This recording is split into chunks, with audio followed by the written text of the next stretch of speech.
guys, bird watching? I saw some pigeons over there.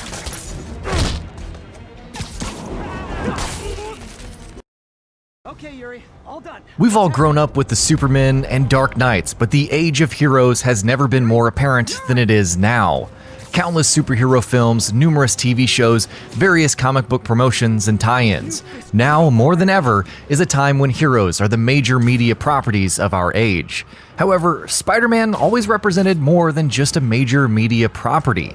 Peter Parker wasn't just the quirky nerd that had to balance his personal and superhero lives. He was the friendly neighborhood web-slinger, a helping hand for the average citizen. More importantly, he taught us that with great power comes great responsibility, a lesson that still rings true in today's superhero lexicon. Does Insomniac's Spider-Man live up to that lofty saying, or fall short in the eyes of Uncle Ben? You probably know the story by now. Peter Parker is your average 20-something, city-living scientist with a loving aunt and an on-again, off-again relationship with a beautiful girl. He's also Spider-Man, but far from a rookie. The game takes place 8 years after Peter Parker first dons the mask. As such, he's always looking forward to the next big threat. In trying to combat all of the crime that New York City is facing, Spider-Man has to play both detective and crime fighter. But things are different this time. What's the deal with the recent crime wave? Who's orchestrating it? Sadly, this leads to a by-the-numbers story approach where the evil pulling the strings is as dull as they come. You'll always be 3 steps ahead of the plot, and without any twists or turns, the larger overarching story feels like a wasted opportunity. It could have had some really intense moments, but overall, the core story takes a been there, done that approach at almost every turn. Insomniac could have done a lot more. At the very least, the campaign story features mostly great characters and pacing along with the expected larger-than-life circumstances.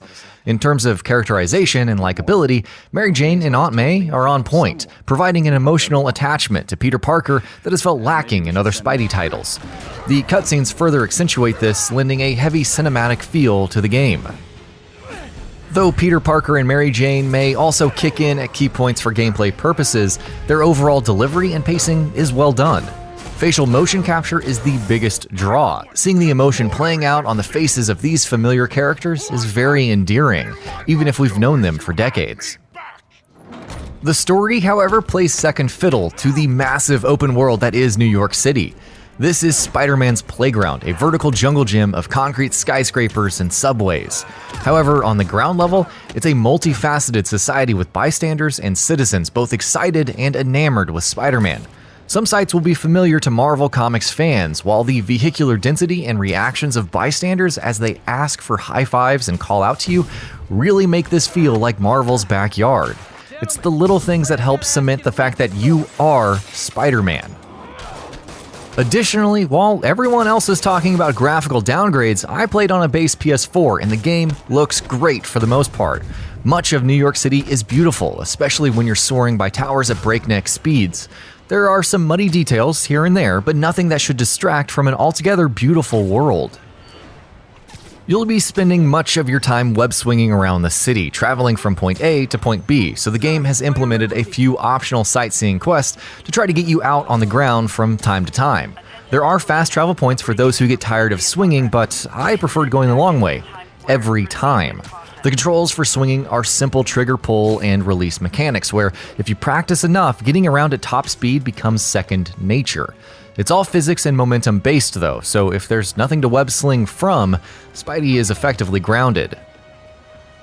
If you're not good enough and crash into a building or need a quick workaround, literally running up walls at top speed will be your friend. Seeing Spider-Man sway around the city, hurtling over towers, brushing treetops on city streets, and making quick turn shortcuts through alleys is a treat.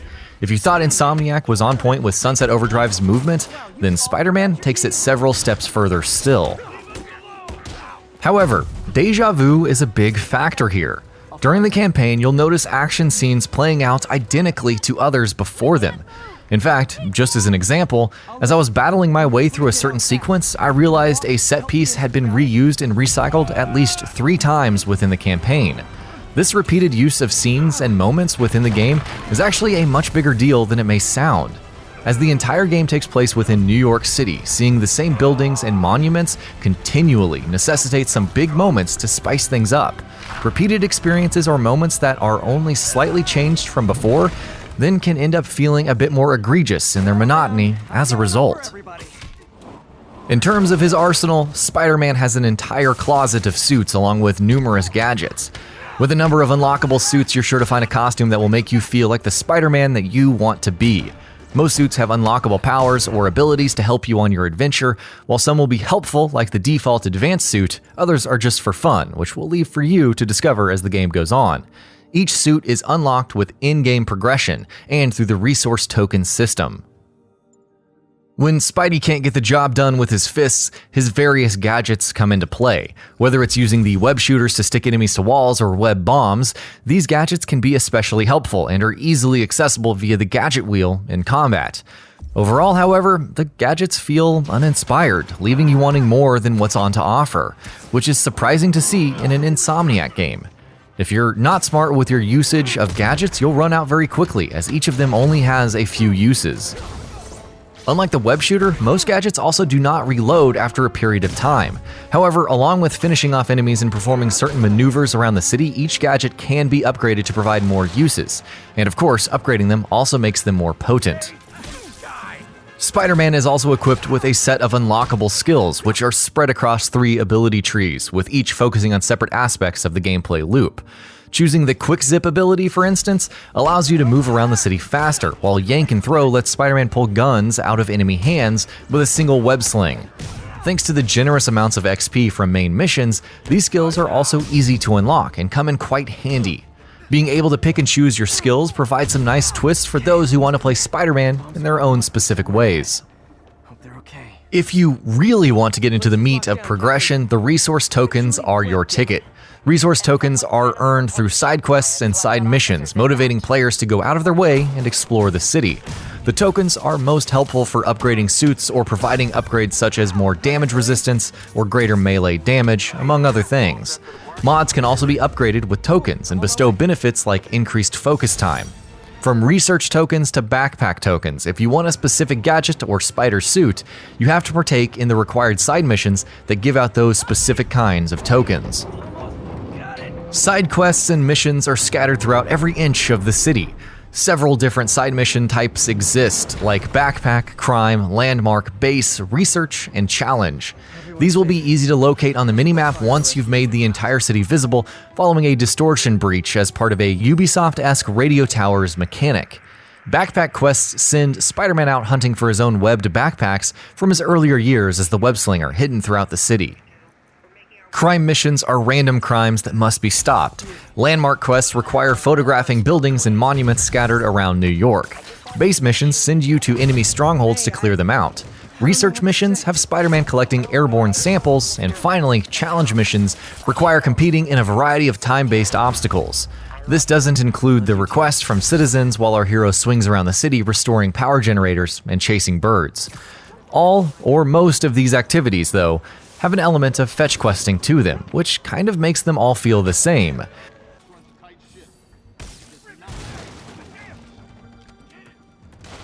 Coming to combat, it becomes very obvious that the free-flow combat from the Batman Arkham games is a major influence.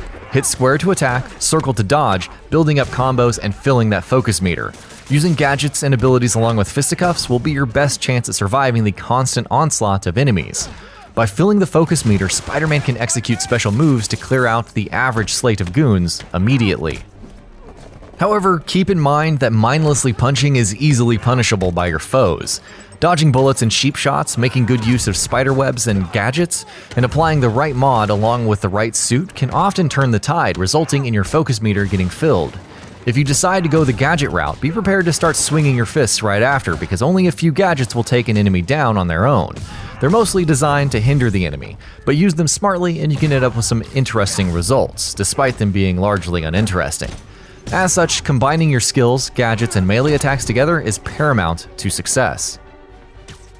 In a fairly interesting departure from the Batman Arkham games, Spider-Man employs air combat, which helps in beating enemies that are weak to it. Some of the story-focused battles will have you fighting in enclosed spaces though, making the air combat inconvenient in such cases. Jumping directly into enemy grounds doesn't always have to be your approach though. Spider-Man's coveted Spider Sense is here, and it lets you know when enemies are about to attack, giving you an upper hand in combat. There's also an AR scanner that spots silhouettes of enemies through walls, further aiding in a stealthy approach. Of course, there are also segments where the player controls Mary Jane and employs stealth along with distractions to get the job done. It's a unique take and fits her character well. However, some scenarios are quite melee heavy, where stealth just isn't an option. This may sound fine from time to time, but enemies are heavily armored and mostly outnumber Spider-Man, thus causing his immediate death if you're not careful. This isn't to say difficulty is a negative, of course, but with so many hordes of enemies, combat can become a blur, and it's often confusing to know where Spider-Man is and what move he's currently executing. I often found myself running from battle to split up groups, taking away a lot of the momentum to try to cure the unnecessary amount of confusion on screen. The AI within the game is also, for the most part, pretty standard, with little by the way of tactics besides the see and shoot approach. It's surprising, especially since Insomniac have executed these types of situations well in their other franchises. If you're spotted during a stealth sequence though, they'll hunt you down without even thinking about it. Bullets will fly even if they're several feet away. Each enemy type works off of specific weaknesses and strengths. Baton enemies are weak to air attacks but strong against frontal attacks. Brutes are strong against air attacks but weak to thrown objects, and so on. Defeating wave after wave of enemies will be the task more often than not throughout the campaign. Sometimes it feels like the only real challenge is in more of the same enemies being thrown at you. This leads to some repetition in combat scenarios as you battle waves of thugs again and again. So, what about bosses though? Well, when Spider-Man starts out, you'll experience the game's first mini-boss pretty quickly. Sadly, for the remainder of the adventure, the bosses are not well spaced out. With the Spider-Man's franchise's huge library of rogues and story arcs, it's amazing how waves of no-name enemies have been substituted here for an extended time. However, the actual boss fights themselves, when they do arrive, are fun, and their characterizations, for the most part, is spot on.